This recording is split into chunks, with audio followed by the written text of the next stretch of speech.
ध्यानचंद भारतीय field hockey के भूतपूर्व खिलाड़ी एवं कप्तान थे। भारत एवं विश्व हॉकी के सर्वश्रेष्ठ खिलाड़ियों में उनकी गिनती होती है।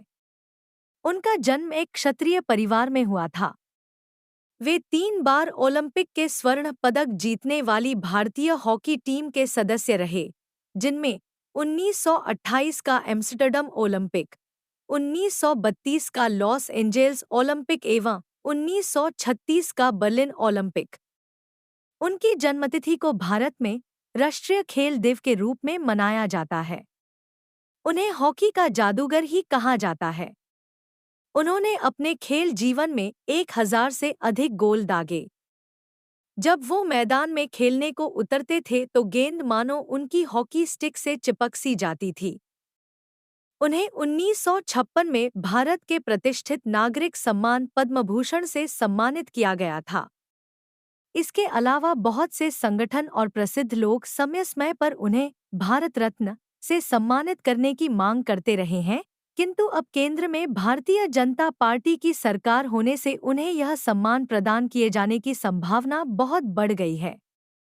खेल मंत्री अनुराग ठाकुर ने प्रधानमंत्री को लिखी चिट्ठी ध्यानचंद को भारत रत्न देने की मांग की। मेजर ध्यानचंद का जन्म 29 अगस्त सन 1905 को इलाहाबाद में हुआ था। वो एक राजपूत परिवार में जन्मे थे। बाल्य जीवन में खिलाड़ीपन के कोई विशेष लक्षण दिखाई नहीं देते थे। इसलिए कहा जा सकता है कि हॉकी के खेल की प्रतिभा जन्मजात नहीं थी, बल्कि उन्होंने सतत साधना, अभ्यास, लगन, संघर्ष और संकल्प के सहारे यह प्रतिष्ठा अर्जित की थी। साधारण शिक्षा प्राप्त करने के बाद 16 वर्ष की अवस्था में 1922 में दिल्ली में प्रथम ब्राह्मण रेजिमेंट में सेना में एक साधारण सिपाही की हैसियत से भर्ती हो गए। जब फर्स्ट ब्राह्मण रेजिमेंट में भर्ती हुए उस समय तक उनके मन में हॉकी के प्रति कोई विशेष दिलचस्पी या रुचि नहीं थी। ध्यानचंद को हॉकी खेलने के लिए प्रेरित करने का श्रेय रेजिमेंट के एक सूबेदार मेजर तिवारी को है। मेजर तिवारी स्वयं भी देश प्रेमी और खिलाड़ी थे। उनकी देखरेख में ध्यानचंद हॉकी खेलने लगे। देखते ही देखते वह दुनिया के एक महान खिलाड़ी बन गए।